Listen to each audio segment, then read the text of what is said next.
So these are my initial blanks from my last video where I made a farrier style tong, and just thinking about how I can make the jaws more rounded, more semicircular in the depression.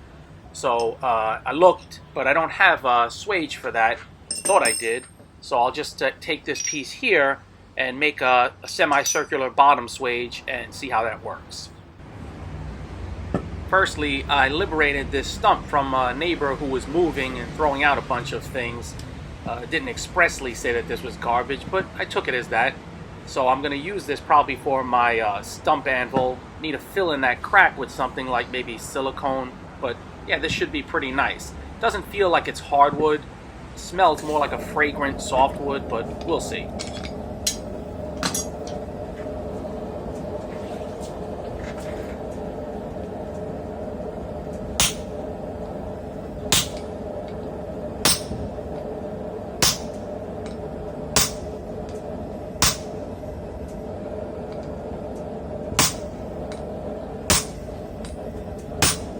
I need to thank two good fellas for their recent very generous donations to the channel, and they are Daniel Krupp and Richard Wright, helping to keep the propane tank full and the forge fire burning. Thanks a lot, fellas.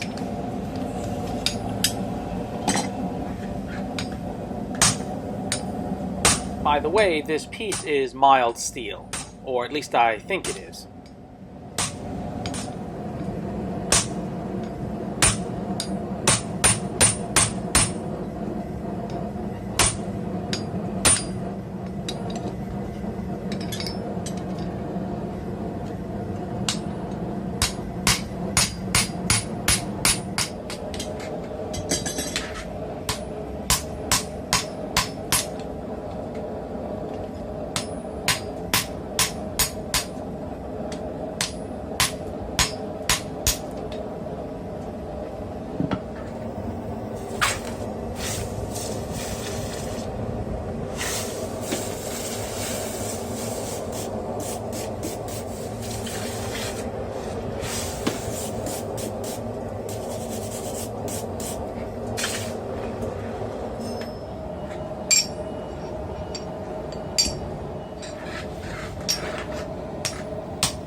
For the rest of this video, my goal is to just try to get the jaw of this farrier style tong down. I realize that there are different kinds of farrier tongs, and this one is just for expressly holding flat stock, which might be horseshoes, for when you're making them or adjusting them. Given my swage depression, I can see that I probably don't have enough material to make the jaw wide and round enough, but I'll follow through on this piece and then evaluate and maybe try another one. I want to thank everyone who's purchased one of these vise fullering tools.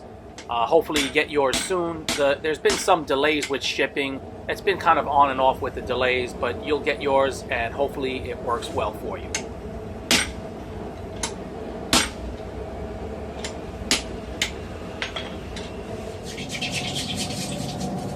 So I can see where this is going and the potential for a tong with such jaws.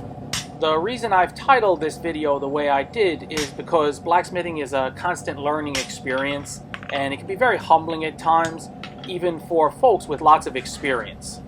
There are so many facets to this craft, and there's potential to forget skills you don't frequently do, and there's seemingly always a better way to do whatever you did yesterday. It's a never-ending journey.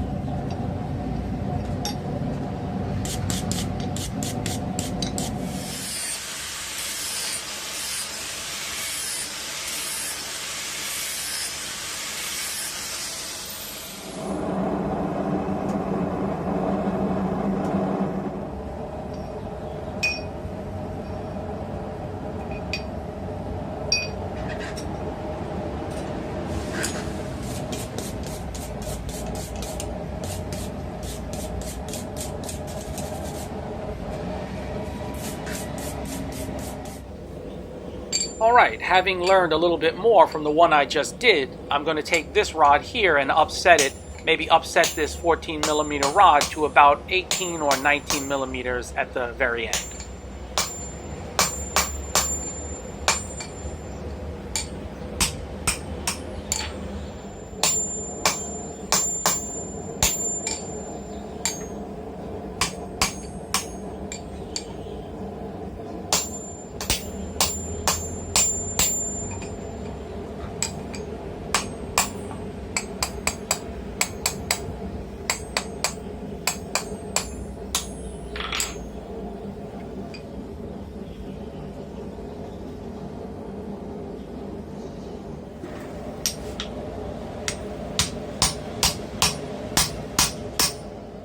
Right off the bat, I can see this is going to give me more material to play with, which is what I need when working it into this swage depression.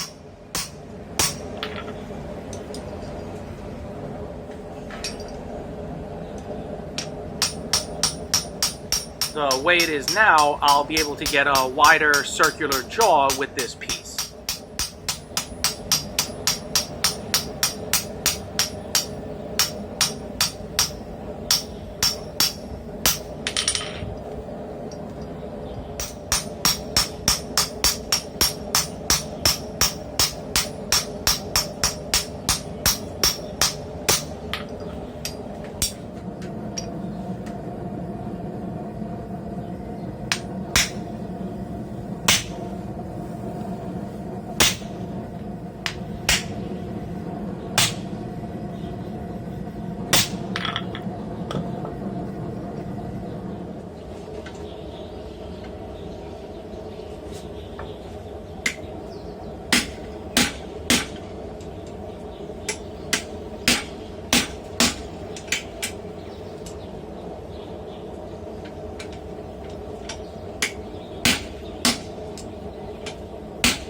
I don't love grinding, but a little bit is necessary here, and the more experience I get with working a piece with a jaw like this, the less and less grinding that I'll need to do.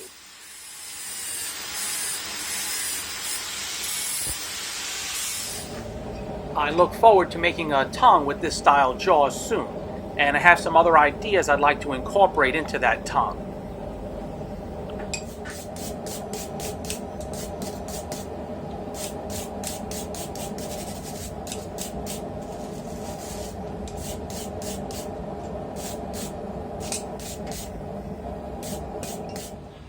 So you can see the progression here. The first one from last video, the more circular one, though a little bit small, and then the final larger one, which is a little bit more beefy. So hopefully you progress in a similar way. You know, make progress step by step, and then if you don't do this for about a half year, then you go back to square one. But seriously, it's a never-ending journey. So have fun, and I'll catch you guys next time.